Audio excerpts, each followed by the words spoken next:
Ladies and gentlemen, this is TVP World. You're watching another edition of Break the Fake, where we debunk fake news and combat false narratives. I'm your host, Benjamin Lee, and let's get rolling. The Russian state statistics agency, Rosstat, has stopped publishing data on salaries and numbers of federal and municipal officials. This is according to the independent research platform called To Be Precise. Now, instead of the expected report for the third quarter of 2024 at the end of November, users were greeted with a polite note about a temporary suspension of publication. Temporary. Sure. Just like many other things in Russia lately. Apparently, the numbers decided to hide in a bunker, much like Putin himself, just a sudden desire not to be seen in public. This is not the first time statistics in Russia have faded from public view, by the way. It's really less of a technical issue and more of a governing principle. The less you know, the better you sleep. Rosstat has stopped publishing annual data on civil servants' salaries back in 2022. The last available figures show the average monthly income of civil servants at about $1,000 and in federal agencies at $2,500. Meanwhile, the average salary in the country in 2022 was $850. The median, $500. Even official math, back when it was still allowed, suggests that life inside the civil service was more comfortable than life outside of it. Now, citizens are invited to simply just turn a blind eye. Sberbank CEO German Grev recently said that Russian civil servants live in miserable conditions and need higher salaries to reduce the number of corrupt fools. Miserable conditions? That's one way to describe earning roughly double or 5 times the median. Media outlet Very Daily reports that the federal budget for 2025 allocates more than $3 million for the salaries of Russian Prime Minister Mikhail Mishustin and his 10 deputies. On average, each will receive about $17,000 per month after taxes. Gee, that's a lot of money. Transparency International ranked Russia 157th out of 182 countries in terms of corruption in the public sector. And now, salary data for the social sector is also disappearing. Doctors, teachers, workers, the people who keep society running are becoming statistically invisible. Rosstat also scrubbed data on the proportion of women among municipal employees, an indicator used to monitor the UN's Sustainable Development Goals. Gender balance will now be measured by the traditional way, intuition. See, hiding relevant figures does not erase reality. It only fogs the mirror.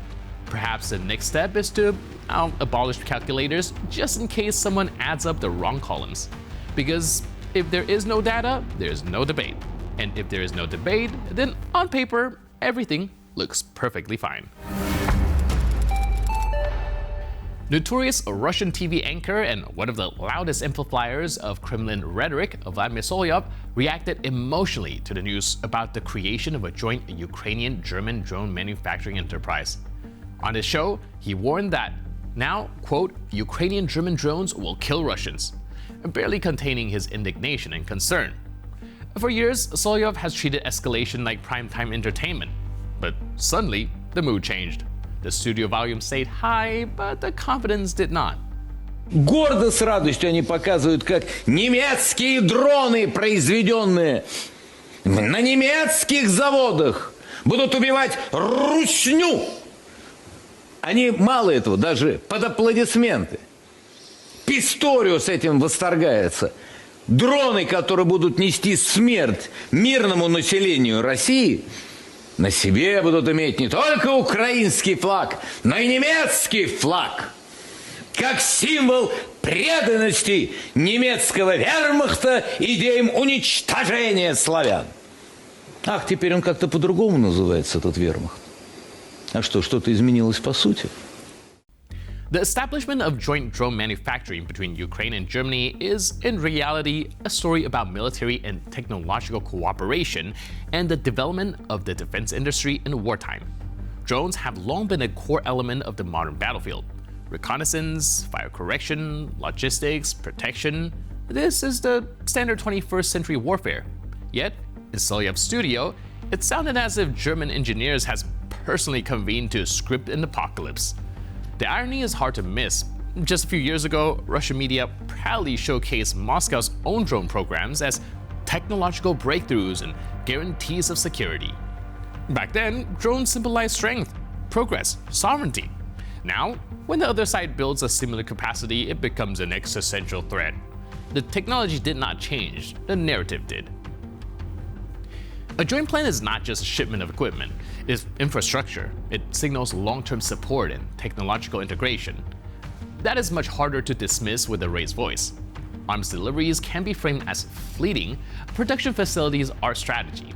They suggest continuity, planning, commitment, and that does not fit neatly into a television monologue built on outrage.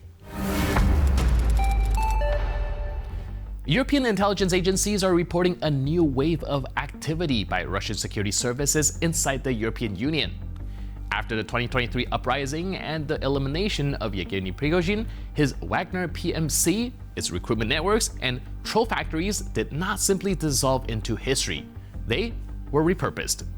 According to reports, these networks are now being used by the GRU and FSB to recruit agents and organize sabotage efforts. The branding changed, the function did not. The Financial Times is reporting that the Kremlin relies on so-called disposable agents, so not professionals, just people recruited through social media to carry out sabotage, arson, or petty vandalism for a small reward. One case stands out. In late 2023, a warehouse in London was set on fire. A 21-year-old British man had been recruited through Telegram channels linked to Wagner. This is hybrid warfare stripped to its most cynical form. Direct sabotage combined with information manipulation and then recruitment through social networks. Low cost, high deniability. For EU intelligence services, this creates a real challenge. See, tracking a professional operative is one thing, identifying a disposable agent with no record and no training is another. Experts highlight the role of Telegram and X as well. Russian recruiters create accounts that look like ordinary local bloggers, then lay flood feeds with manipulative posts and videos, building trust before making contact. So, if a trash can vanishes from a street or a warehouse catches fire, the explanation may not just be boredom. It may be a single-serving agent who just completed an online crash course in sabotage. The Kremlin's hybrid war against Europe did not end with the elimination of key figures. The machinery adapted. Old networks, new tools, same objective.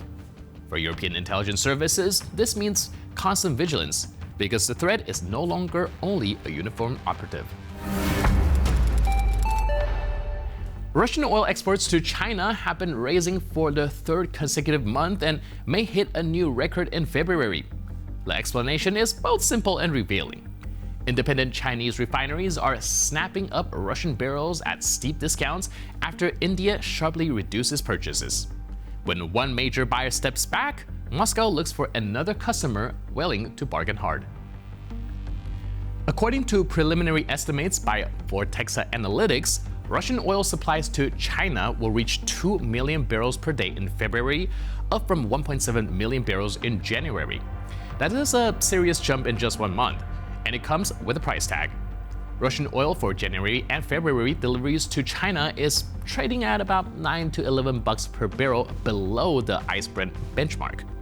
For Urals crude, this is the deepest discount in recent years. In market terms, this is called competitive pricing. In plain terms, it means Moscow is shaving dollars off every barrel to keep the tankers moving east. The volumes are impressive, the margins though are a little bit thinner. Why the sudden surge?